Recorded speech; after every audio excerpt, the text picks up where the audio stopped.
Your ultimate stop for everything sports. The Golden State Media Concepts Sports Podcast. Should I say more? From the NFL, MLB, the NBA to MMA, it's all in here. The Golden State Media Concepts Sports Podcast. Listen now.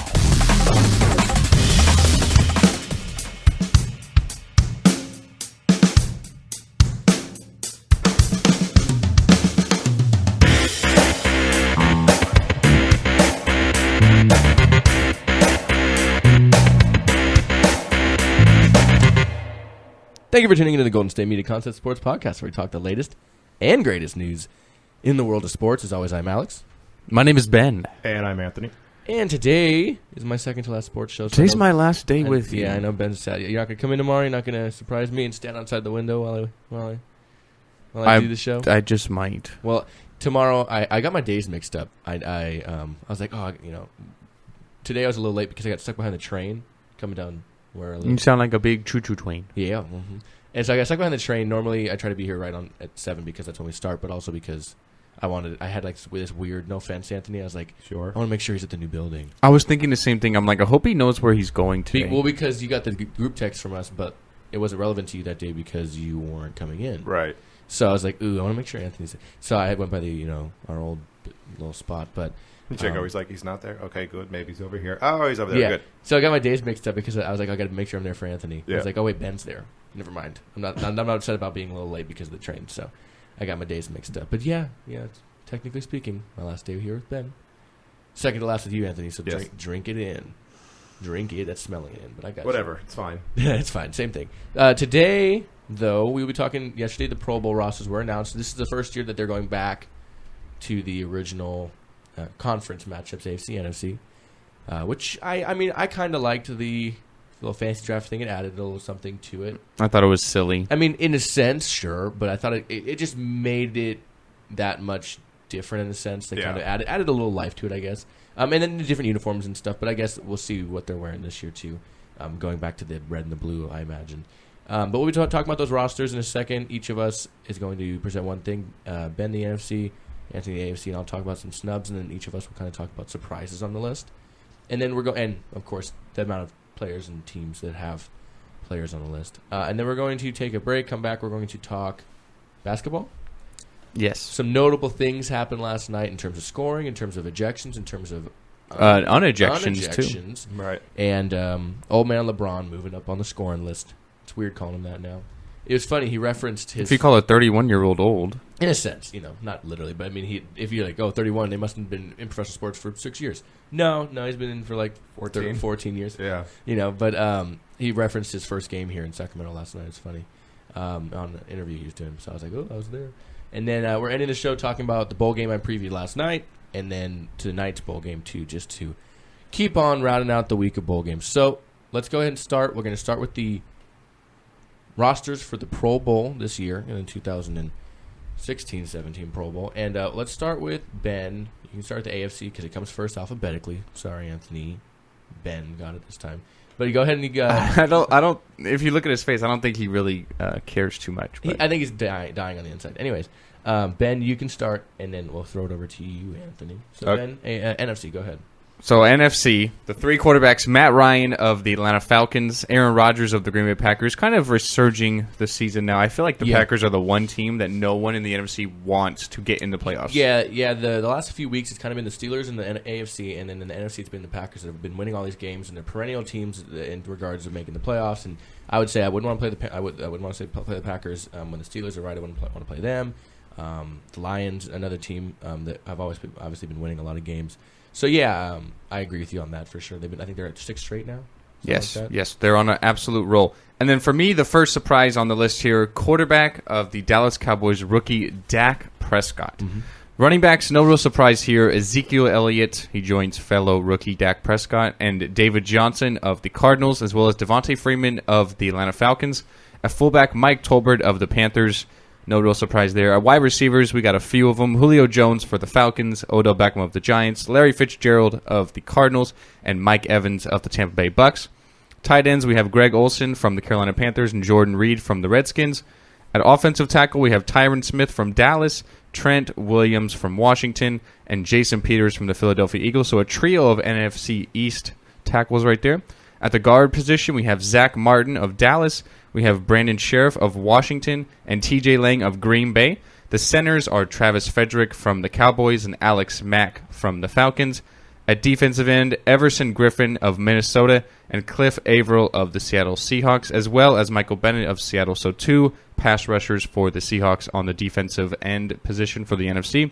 At defensive tackle, Aaron Donald, as well as Gerald McCoy from Tampa Bay, and Fletcher Cox of the Philadelphia Eagles. The linebacker position features Vic Beasley of the Falcons, Ryan Kerrigan of Washington, Thomas Davis of the Carolina Panthers.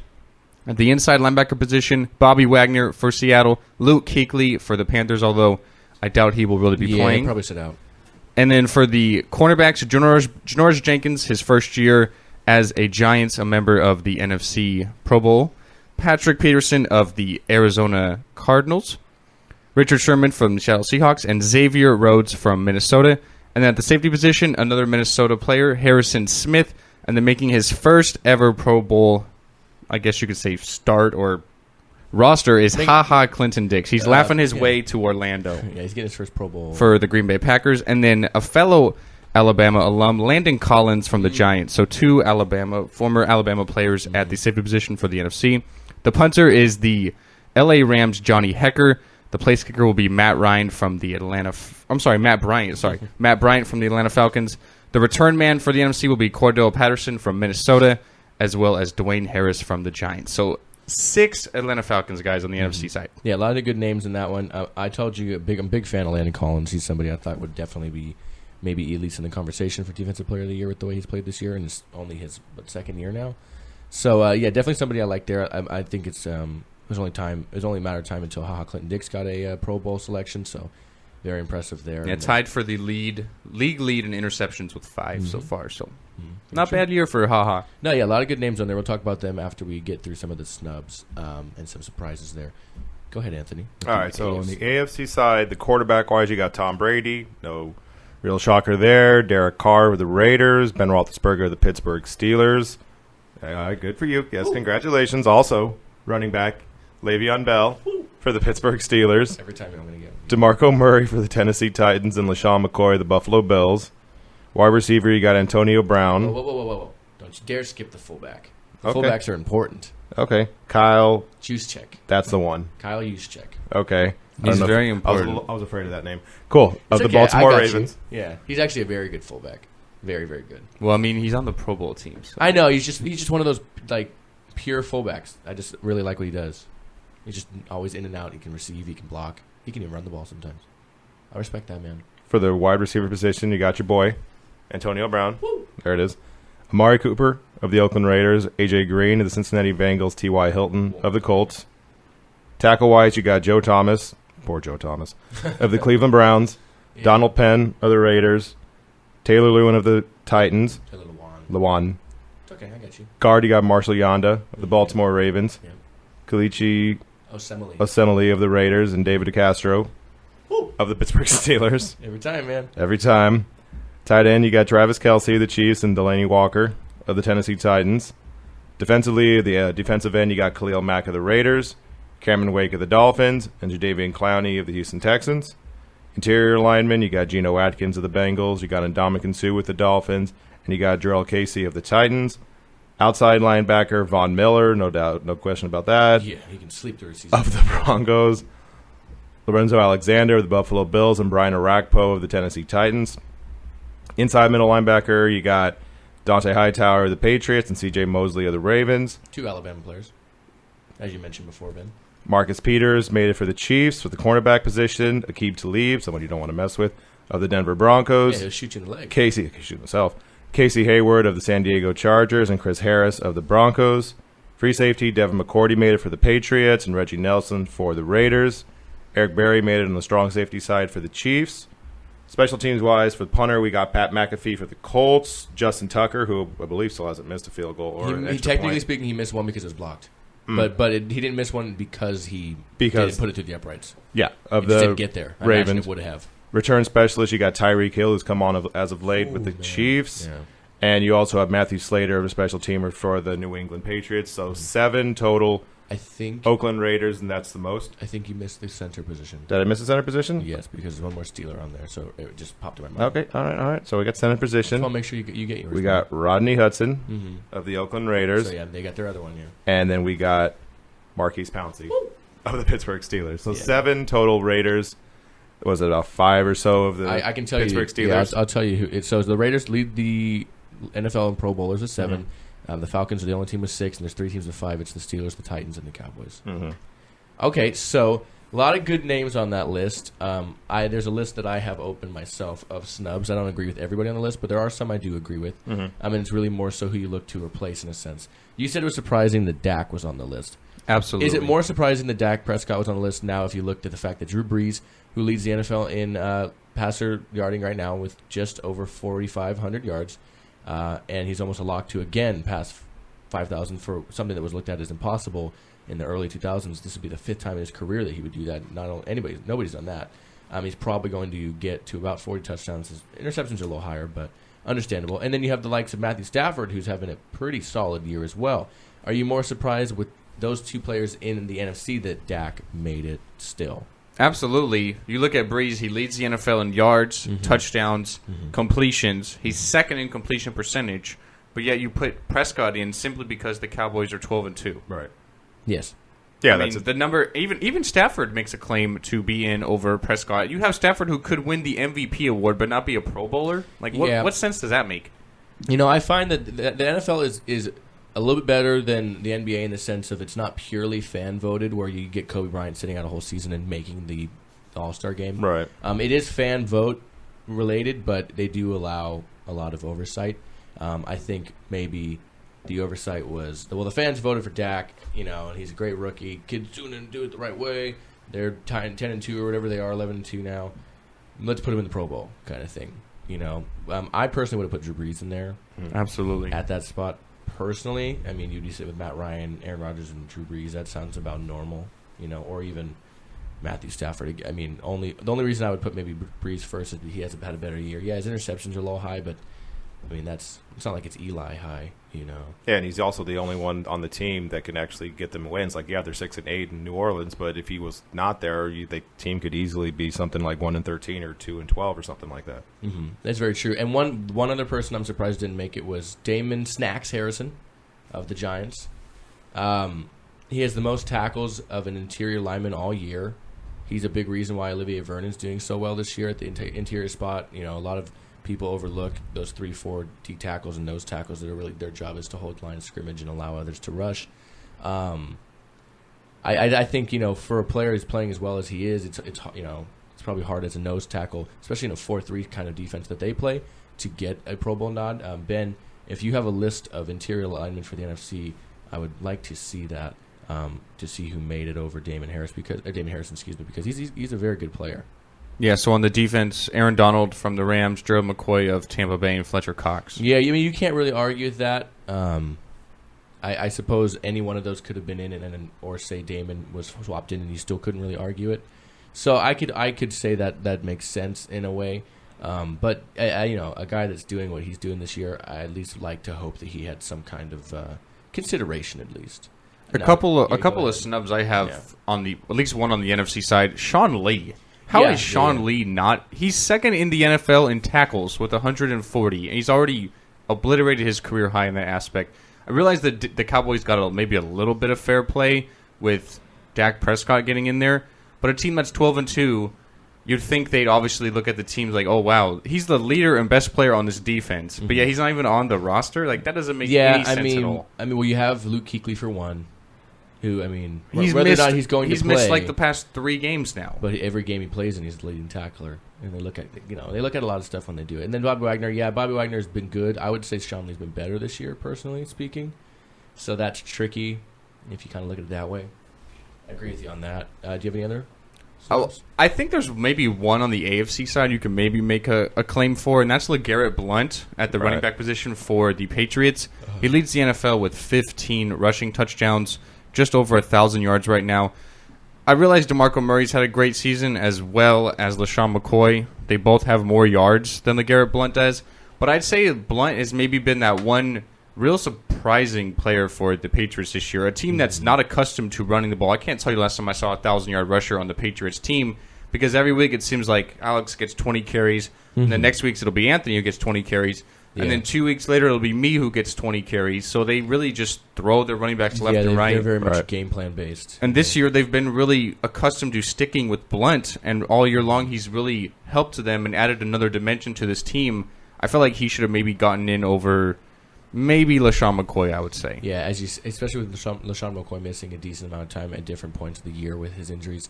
And as you mentioned, with the way that Blount's been playing this year, he last week got the all-time touchdown in the season record for the Patriots in regards to rushing. So yeah, definitely a good year from him. Anthony, did you have any specific snubs you want to take a look at? The one I was thinking about was, you could make a case for someone like Melvin Gordon, but either Emmanuel Sanders or Demarcus Thomas in Denver, because even though the quarterback situation has been kind of up and down and kind of weird, it's not been something that's been consistent over the last few years. They both have had really good years. I'm surprised one of them did, and I don't know if it was one of those things where, kind of both of them are doing good, so they kind of get a couple of votes, but they split them, and it doesn't exactly work out that way. Yeah, I get what you mean. But you could make a case for it, especially with something like a Demarcus Thomas, who's been a Pro Bowl in the past, been on the team, been really good. Emmanuel Sanders hasn't always been kind of a Pro Bowl caliber guy. Yeah, he was kind of buried when he was at the Steelers. And to the receivers, and then when he got there, he finally got. I mean, I knew how good he was. I liked him. Sure, yeah, you guys have always had kind of those like backup wide receivers that had good years and then go somewhere else. I think they're just not a draft receivers. I mean, you look at Antonio Brown; he was a 6th-round pick. Yeah, exactly. But Emmanuel Sanders was a 3rd-round pick. And maybe it's something with Demarcus Thomas where he's not having as good a year as he was in the years past, like 1,400 yards. And maybe they just lowered expectations, kind of thing.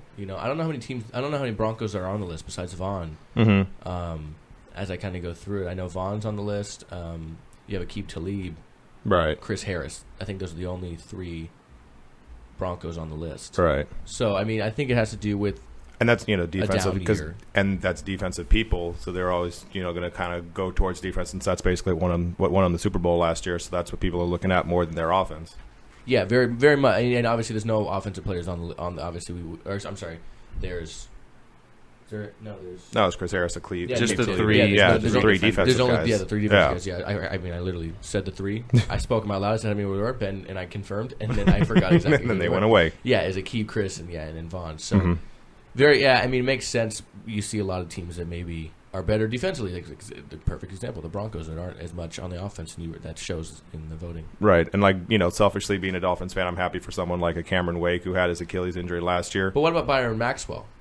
I know a few Dolphins fans that aren't very big fans of Byron. He's been fine. Like, he's been someone who has had terrible games to start the year, and then he's kind of gotten a little bit better as the year goes on. He's someone who he's like, they got him and Kiko Alonso in that deal that basically also got him down to the draft with Laramie Tunsil, so he's been fine. But Cameron Wake and Sue have been like insane beasts for like most of the year. Yes, a very good highlight that you can put on their season is the thing you should never do: let one of them go unblocked, but let them both go unblocked, and then destroy poor Bryce. Poor Bryce Petty. He was just like, oh god, oh god, oh god, oh god. I had it. I sent it to my brother. I recorded it because like, are you watching the game? He goes, no, and I was like, check this out. I think the biggest snub of the whole entire thing, though, probably Brock Osweiler. Bobby Boucher. Probably Brock Osweiler. I mean, he really put himself in consideration this year. I'll tell you what, a lot of people on this list, NFC or AFC, are on it because of him. Except a lot of the defenders are on there. Yeah. Okay. Marcus Peters. You look at Casey Hayward. Poor DeAndre Hopkins. Yeah, DeAndre. No, but okay. So when you look downfield passer now. Yeah, he's so happy. Tom Savage is his best friend now. Man. Yeah. So when you look at the Pro Bowl now, they're adding kind of a few little side dimensions to try and make it a little better. You have like the dodgeball game. Who do we like, NFC or AFC? AFC. I'll take the NFC. Rodgers probably has the strongest arm in this field. Are you kidding me? Have you seen that commercial that they're talking about any weather, and Roethlisberger comes out with a snowball and he just takes the top of that Okay, but you have off. Old man Brady playing dodgeball, the mobility. He's not going to play. Okay, I mean, come on. And I understand Dak, the mobility of Dak in dodgeball, I mean, that could be really, really vital for the NFC. You're thinking about this the wrong way. You're thinking about quarterbacks and throwing the ball. I'm talking about crazy Aqib Talib. Oh, he's gonna, with the ball in his hand. He's just going to throw him straight at dudes' heads with just he's going to throw it at himself and hit him. He would be one of those guys that does like the spin flip throws. Like, like you're going to get those crazy people out there. You're going to get Aqib Talib and Ndamukong Suh. Oh my god! But Right? that's a big target to hit in Ndamukong Dude, but Suh. he's more athletic than all three of us combined. That's true. I played high school football against a guy that was 300 pounds, and he was very much so faster than me. He was on like a 4.4, and I was like, "What is wrong with you?" Mm-hmm. You know, so Sue's times 100. Yeah, that's the thing. He He thinks a big dude, and it's like, oh, he's not that athletic. No, you. Just wait till he outruns you. Yeah, wait. Yeah. As a sprite young man. Like Ben, the only wait till he athlete in the outruns NFL you. I think I could ever outrun in a 40-yard dash was Peyton Manning. I could outrun Vince Wilfork. I could No, you probably can't. Yes, I can. think so? I've seen him run. Yeah, I could probably outrun Tom Brady too. Tom Brady. Okay, maybe Brady. He's not that fast anymore. Maybe Brady. Brady was never fast. Even though like combine he had, he was like He glided, but he was gliding like very slowly. Right. He I was could like- probably outrun the ball boy. Oh no! You know what? I could outrun Eli Manning. I feel like Eli's randomly athletic. and Like it Nick makes no Foles. sense. Nick Foles is so slow. Nick Foles is bad? It looked like he was being held back by like one of those when you were working out. And you have the, Oh, they the won't, rope like- around you. uh-huh. Looked like he's been held back by that. So there you go, Mhm. Nick Foles. I'm coming for you. Anyways, we're gonna go ahead and take our first break. When we come back, we're going to talk basketball and a big night there in the NBA. And we'll do that in just a moment. We'll be right back here at the Golden State Media Concepts Sports Podcast. Tired of searching the vast jungle of podcasts? Now listen close and hear this out. There's a podcast network that covers just about everything that you've been searching. The Golden State Media Concepts Podcast Network is here. Nothing less than a podcast bliss with endless hours of podcast coverage. From news, sports, music, fashion, cooking, entertainment, fantasy, football, and so much more. So stop lurking around and go straight out to the Golden State Media Concepts Podcast Network. Guaranteed to fill that podcast itch. Whatever it may be. Visit us at www.gsmcpodcast.com. Follow us on Facebook and Twitter, and download us on iTunes, SoundCloud, and Google Play.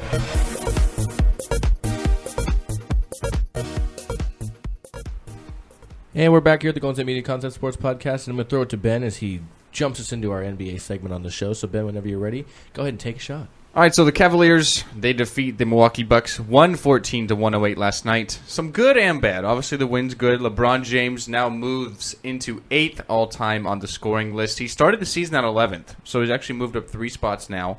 But some bad news, J.R. Smith forced to leave the game in the first half. He has a broken right thumb. Oh, I thought he lost his shirt or something. Oh, no, he still has that. He found the shirt. I mean, he got a $57 million contract in the offseason, so he has a new shirt. he has at least one shirt he could afford. So, but J.R. Smith forced to leave the game, a broken right thumb. Not really sure how long he's going to be out, but be out at least a little bit. You know, basketball, you use your hands pretty much exclusively, so you need to have your right shooting thumb healthy. For a second, I thought about that. Like, what do you mean they use them exclusively? No, they don't. Like, if you had a broken right thumb and you're a I soccer get what player, you that's mean not now, too yeah. bad of an injury. Yeah, but like my friend was telling me she like dislocated her shoulder or whatever playing soccer. I was like, okay, I get that would hurt when you run or something. I was like, but when he gets healthy, she's like, well, it was in a sling. And I was like, just well, I scoot. mean, soccer's a little more physical. You like go shoulder to shoulder especially sometimes. girls soccer. But I mean, like, if it's just a thumb injury, that's something you can maybe put a cast on and still play. But in basketball, not so much the case. But anyways, into a couple of more compelling basketball stories. All right, guys. Sacramento Kings win last night, 126-121. So not a good night for Portland. Give up 126 points on the road. Kings give up 121, which is not that great either. But they do get the win.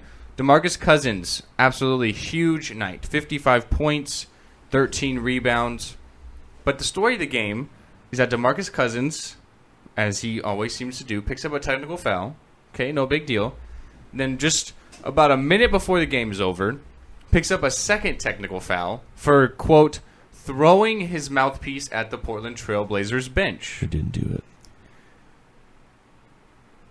Like, the referees thought so too, Alex. He did not do it. From the first angle that I saw. From the angle, it looked like honestly looks like he did. I think he said something with like an F in it because he like that forcefulness or whatever Right. he's saying. It looked like it came out of his So mouth. after the game, Yeah. he admitted that it had fallen out of his mouth by mistake, not that he threw it. The referees review the incident and decide, after he receives his second technical foul and he gets ejected from the game, hey, DeMarcus, we kind of made a mistake. Well, why don't you come back on the floor? After he'd already run off with what he said after the game was just mind flowing of what am I going to destroy in the locker room. And in my mind, I'm like, don't do that. That's a nice new locker room, DeMarcus. But he comes back on the floor, and he actually gets the basically game-sealing block of the game. So it's important that he comes back in. But after the game, not very happy. He says, "It's ridiculous. It's obvious what's being done out here. It's on a nightly basis. I hope the world can now see what's really going on out here because it's getting ridiculous. It's really ridiculous." Kings reporter asked him about the incident getting ejected and not getting ejected. So that's her name. DeMarcus Cousins, for me, guys, by far the most skilled big man in the NBA. I think he's the best. I think he's the best. Like, by far, Yeah, okay? uh-huh. But he has the worst attitude in the NBA. Yeah. And it's not that, oh, it's getting ridiculous. I'm getting, like, Odell Beckham treatment night in and night out. It's that you have a reputation, and of course they're going to stick by that. It's like, yeah, I think a lot of the calls he gets is because, in a sense, of his reputation at times. You're a bigger guy, so a lot of times you're not going to get the foul calls. But his issue, and I say this as a Kings fan, I'm very aware of it. It's not blinded by any sense. Excuse me. He argues everything, regardless if he knows he did it for the most part. He argues with refs. He argues with other players. He tries to take the fact that he knows he can potentially get a call and does not get a call against himself in a sense that he takes it personally and then yells about it. I like DeMarcus Cousins. I really do. I think at heart he seems like a good guy. But on the court, he just doesn't seem mature enough in a sense sometimes. I mean, believe me, he's gotten a lot better in the last few years, and people don't see that if they're not really necessarily Kings fans. But if he kept up the pace that he had maybe the first few years in the league, he'd be suspended for like the last half of the year, every year with as many technicals as he gets. Yeah. And I know you get it. I mean, you're a Kings fan like I am. Yeah. Believe me, I'm in a tough position because we have never won with DeMarcus in a sense. But I do, in a sense, they're not. Well, they've never won 40 games with him. Yeah. Exactly. You know what I mean? He's an all-star player. He's an Olympic USA team player. He's obviously he made his first all-star game a few years ago.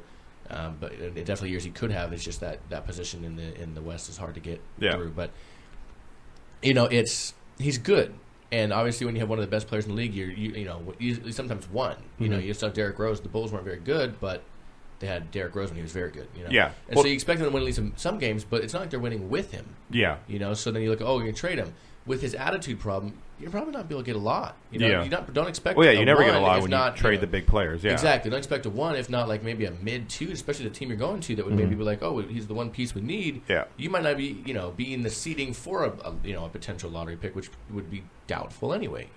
Yeah, he is basically the closest that I've seen, like everything considered, to this generation's Rasheed Wallace.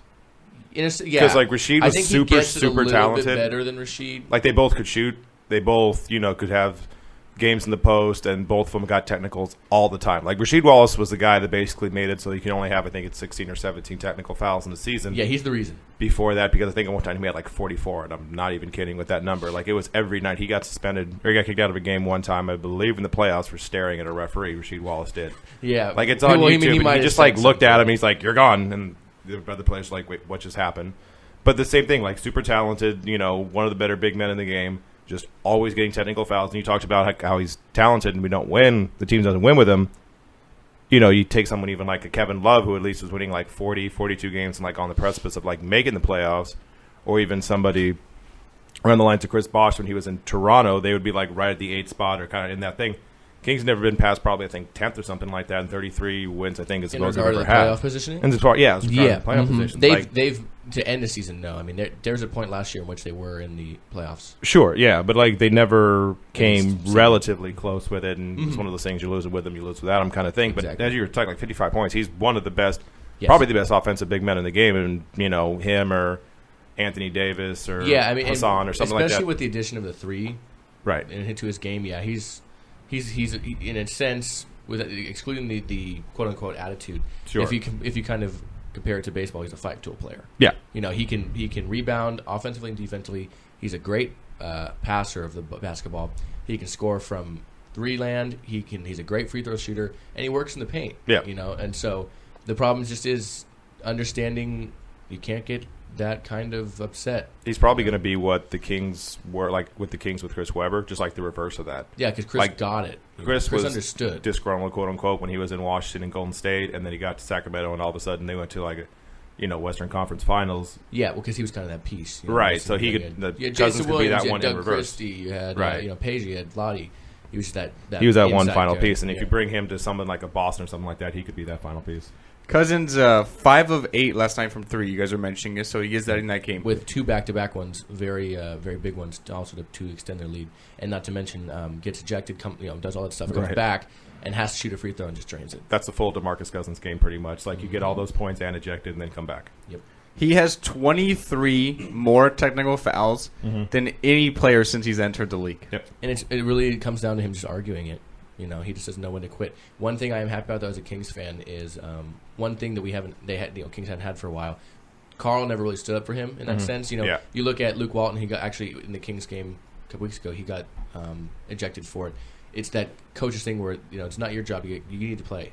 I'll quote unquote stand up for you. Right. And so far, Jaeger has done that. And that was something Malone. Yeah, he seems to get along with Jaeger as much as he has anybody else. With Malone, that was something that you look at. So, when you get a good coach in place, you see some of these things go down. But yeah, it's just his argument style. DeMarcus doesn't know how to hold it back. And then real quickly before we take our break, in the National Basketball Association, the Spurs defeat the Houston Rockets last night 102-100. The Spurs were down 13 points with 4.5 minutes left. Teams in that situation were one of 1,388 in the past 3 seasons. Wow. That's a lot. I wonder who that one was. Coincidentally, I have that for you. It was last week. The Houston Rockets Rockets did the same thing to the Minnesota Timberwolves. So they'll turnabout is fair play. How many, in that amount of games, how many years is that? It's 3 years. The past 3 years. That sounds like so long. 1,388. And coincidentally, the 2 times this happened now have been the past 4 days. And it's the Houston Rockets, and basically D'Antoni's created New Phoenix. Actually, the Rockets playing really well. The Spurs did snap a 10-game winning streak by Houston last night. So James Harden, as more of a distributor role, has really taken that role and run away with it. No pun intended with D'Antoni. But sure, he's been fabulous in that role. Yeah, he did that in Oklahoma City, and kind of Spurs when he was coming off the bench played the point guard position. So he's not. He's kind of accustomed to doing that before he knows what to do. And D'Antoni with his point guards, whether it was even Jeremy Lin, Steve Nash, whoever, he's always made him really good. Yeah, very true. He's a good coach in that aspect. You see some coaches can coach whoever, or you see coaches say Rick Adelman. Yeah, he was a good coach in Sacramento, right? And he went on to coach. Was it Minnesota? He was in Minnesota. He was in Portland before that. Portland. That's what I was thinking of. So they had a good setup team. Regards of a squad. Minnesota not as great, right? But he was able to coach them to at least relevance. Yeah. You see some coaches that will coach well one place and go to another place, and like George Karl, he's a great coach overall. Right. Some people say it's the Kings' fault in terms of skill, but you coach with what you have. Sure. And some guys can do it, some guys can't. The Spurs now 15-1 on the road, 23-5 overall, but yet no one still talks about them. I think people do and people don't. It's weird. I feel like people don't talk about the Spurs because they don't need to talk about the Spurs. You know what the Spurs are going to do every year almost. But we talk about the Warriors. We know what they're going to do. Well, because people can't not talk about it. Because they shoot threes all day long. The Spurs, their star player, again, is someone who doesn't speak. I do not know what Kawhi Leonard's voice sounds like. I have no idea. And you know what? He's really deep and quiet. The funny thing is George Karl either. But as you said, the Warriors, as you get into what them real quick, in the last 2 games before last night, they had outscored their opponents at the end of the game by 75 points. Not like they outscored them. The end score of the 2 combined games, they beat their opponent by 75 points combined.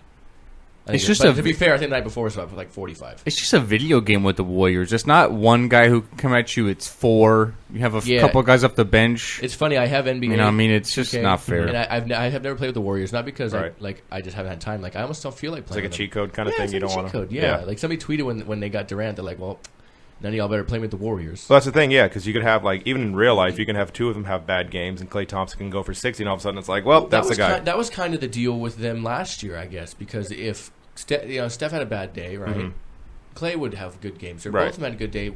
Draymond would have a good day, or they'd be saved by Bo gets 16 rebounds, and just have an average day across the board. So, or Iguodala would come off the bench and do things. Exactly. Livingston, Livingston. Harrison Barnes before he left. He didn't have great games last year, but he had enough to get him that fat contract in Dallas. So. Yeah. And speaking of the Warriors, one fan going home last night, kind of lucky, hits a $5,000 half-court shot. He banks it in, so apparently the banks are still open late at night. Counts. Yeah, because he's taken all 5 of those Those There you go. file 5 of those G's to the bank. You know, I before we move on, that's one thing I do like about Steve Kerr a lot is he was sitting there watching that. He's like smiling and laughing. Yeah, he's just like a regular dude. Like he actually reminds me of my friend's dad a little bit. He's just a regular old cat. But no one beats Super looks LeBron like a when dad. the guy hits the half-court shot and LeBron goes out and tackles him at the half-court line. Nothing beats that yet. He went and runs it and he picked. Yeah, nothing beats that. That guy looked like the biggest. He was wearing a LeBron jersey, so that guy had a couple dreams come true that night. Just a couple. I think he won a car. Yeah, I don't know think if it it was was a money. car. But Yeah. still, I mean, I'll take $5,000. I'll take Yeah, anything I'll I take can if $5,000 that were right now. if that were Yeah. the case. Right So, before Christmas. Mm-hmm. nevertheless, good night for that Warriors fan. Yes, sir. All right, let's take our last break, and when we come back, real quick, we're just going to recap yesterday's bowl game and talk tonight's bowl game in the world of college football as we just are moving towards the national championship games on New Year's Eve. So, let's go ahead and take our last break. We'll be right back here at the Golden State Media Concepts Sports Podcast. Do you want to be healthier, yet you just don't know what to do? All these shows telling you this and that, but nothing seems to work. Well, listen close. Golden State Media Concepts has got something great for you. The Health and Wellness Podcast dedicated to workout trends, healthy eating habits, diet, and everything about healthy living. Join us in our banters as we help you not just live life to the fullest, but live it to the healthiest.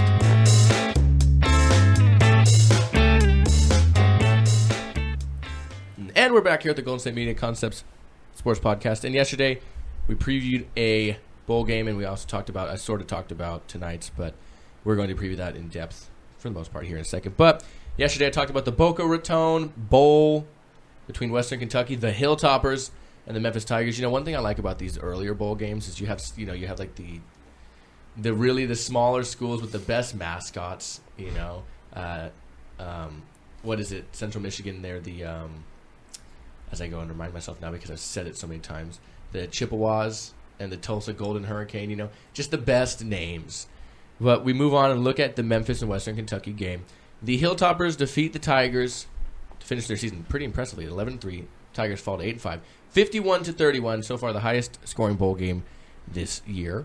Mike White, the starting quarterback for the Hilltoppers, went 20 for 30 for 336 yards and 3 scores, all of which those scores went to leading receiver Anthony Wales. I don't know. Had 35. Oh, sorry, that was a rusher. Sorry, so he had 3 touchdowns. Sorry, let me go to the receivers. So the leading receiver had 144 yards, and that was Tywan Taylor. So he had a reception.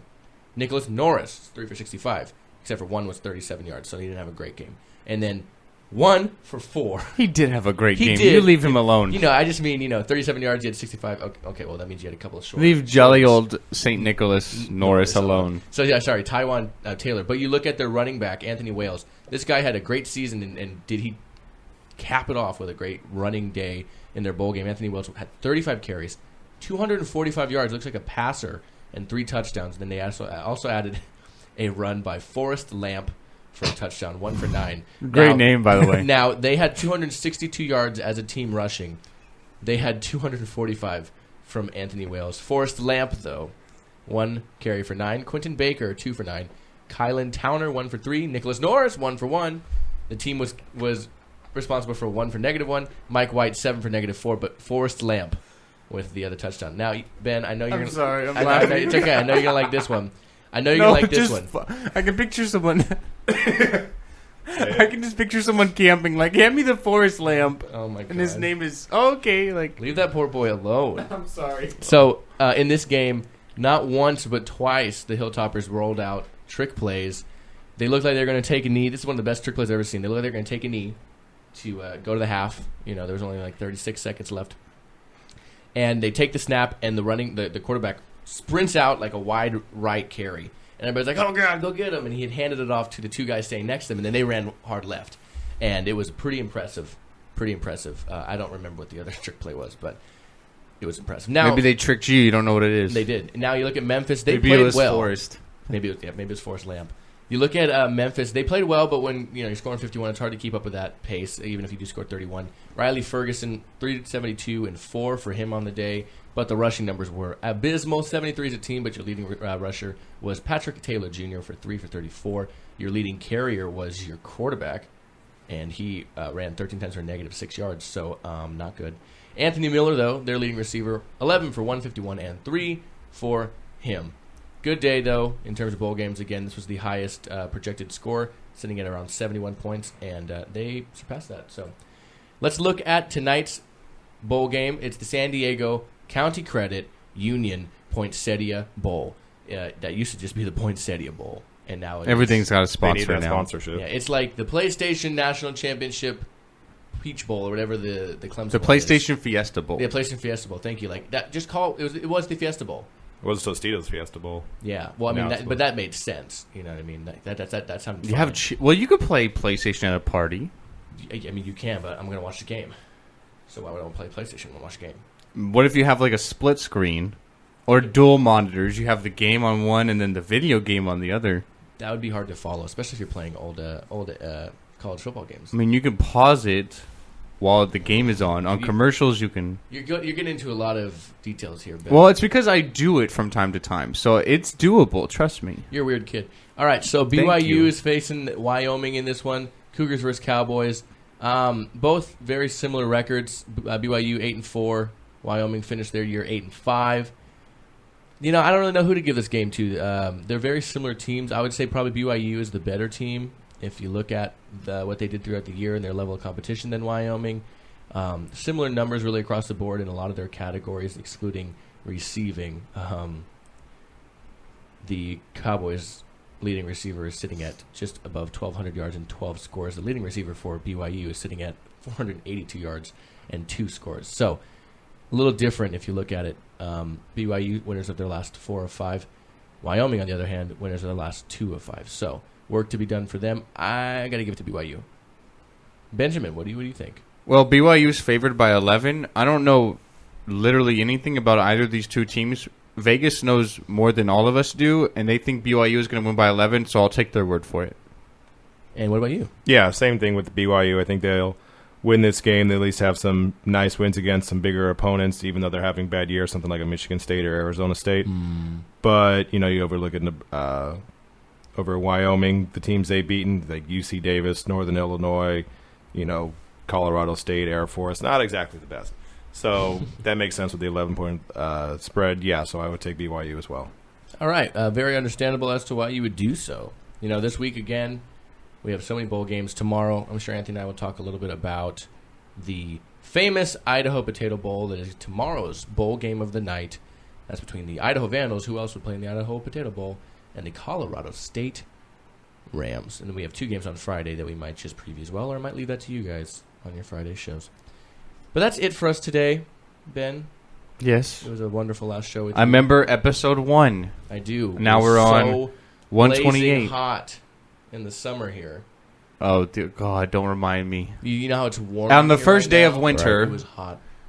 On the first day of hot. winter, as we celebrate, obviously, if you're a winter fan, it was maybe obviously over 100 outside here in Sacramento. It was probably over 80 in the studios, and it was god-awful. But now we don't have to worry about that. It's okay.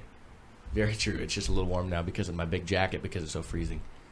Anyways, you and I will be back tomorrow, Anthony. Yep. Ben, it was nice knowing you. It was. I'm just kidding. But, of course, we'll be back tomorrow to talk this bowl game that we just talked about, the Poinsettia Bowl. Tomorrow's Thursday Night Football. We will preview. There's a game, right? That's what I thought. Giants and the Eagles. Eagles, yeah, thank you. And anything and everything else that pops up in between. And, of course, I'm going to be back on Friday to talk the outcomes of those. But, as always, we'd like to thank you so much for listening to the Golden State Media Concept Sports Podcast. I'm Alex. My name is Ben. And I'm Anthony. And I'll see you guys tomorrow. You guys have a good rest of your day. Enjoy your sports.